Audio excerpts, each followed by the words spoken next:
Hi student, welcome to ICC success zone. आज हम देखेंगे कि कंस्ट्रक्टर और मेथड में डिफरेंस क्या होता है। तो ये मैंने लिख लिया है पहले। तो इसमें ये पहले बताया गया कि 4 पॉइंट्स बताए गए difference. Constructor is always defined as by the class name. तो कंस्ट्रक्टर जब भी हम लोग बनाते हैं तो क्लास नेम भी बनाते हैं। तो उसका नाम जो होता है, जो भी क्लास का नाम होता है, सेम ही रहेगा। और इसमें फंक्शन में क्या होता है कि हम लोग क्या कर सकते हैं कि क्लास नेम को छोड़ के कोई भी नाम दे दे, तो फिर वो हम लोग का फंक्शन होगा। क्लास नेम देते हैं तो फिर वो कंस्ट्रक्टर होगा। जैसे मान लो इसका बता दे रहे हैं इस पॉइंट को, इसका मतलब क्या हुआ। जैसे मान लो ए बी सी, मैंने एक क्लास बनाई और उसके अंदर अगर मैंने एक मेथड लिखा।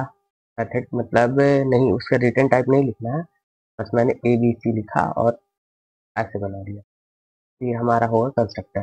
लेकिन ए बी सी के अलावा कुछ और मैंने अगर लिख दिया वो मेथड होगा। जैसे मैंने एक लिखा इसके अंदर ही, पर इसमें मैंने लिखा वाइट एक्स वाई जेड ले लिया, इसका ऐसे वाला यहाँ पे भी कुछ कोड है यार। तो ये जो होगा, ये वाला हम लोग का कंस्ट्रक्टर होगा, इसमें क्लास के नाम के साथ मैच कर रहा हूँ, और ये वाला हम लोग का मैथड होगा। और इसमें एक पहचान ये भी, इसका रिटर्न टाइप होता है, इसका रिटर्न टाइप। तो आई थिंक ये बात समझ में आई होगी आपको कि कंस्ट्रक्टर और मेथड में डिफरेंस क्या है। उसके बाद सेकंड पॉइंट देखते हैं। It has no return type. वही जो मैंने बताया है, कंस्ट्रक्टर में कोई रिटर्न टाइप नहीं होता है, और यहाँ तक वाइड भी नहीं लिखते हैं। लेकिन मेथड में रिटर्न टाइप मेंशन करना जरूरी है। चाहे कुछ नहीं रिटर्न कर रहा हो तो वाइड लिखेंगे, अदरवाइज जो भी मेथड चीज रिटर्न, जो भी वैल्यू रिटर्न कर रहा हो उसका डेटा टाइप मेंशन करते हैं, चाहे इंट, फ्लोट, कैर, ये सब जैसे कोई एक जो भी वैल्यू रिटर्न हो रही है।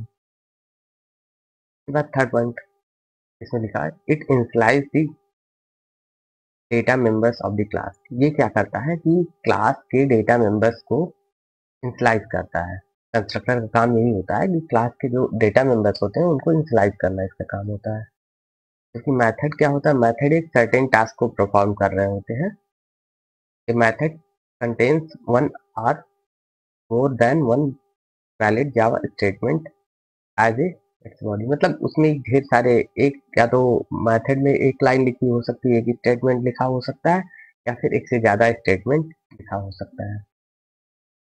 और लास्ट पॉइंट ये है कि मेथड, ये कंस्ट्रक्टर को हम लोग कभी कॉल नहीं करते, ये ऑटोमेटिकली कॉल होता है जब ऑब्जेक्ट क्रिएट होता है। और मेथड के साथ ये है कि ये जब हम लोग कॉल करेंगे तभी ये कॉल होगा। कॉल या इवोक बात एक ही है, ठीक है। तो ये हम लोग कॉल करते हैं, लेकिन कंस्ट्रक्टर होता है ये ऑटोमेटिक कॉल होता है, तो हम लोग कॉल नहीं करते हैं। तो ये मेजर डिफरेंस थे मैथ कंस्ट्रक्टर और मेथड में। आई थिंक आपको समझ में आया होगा। Thank you.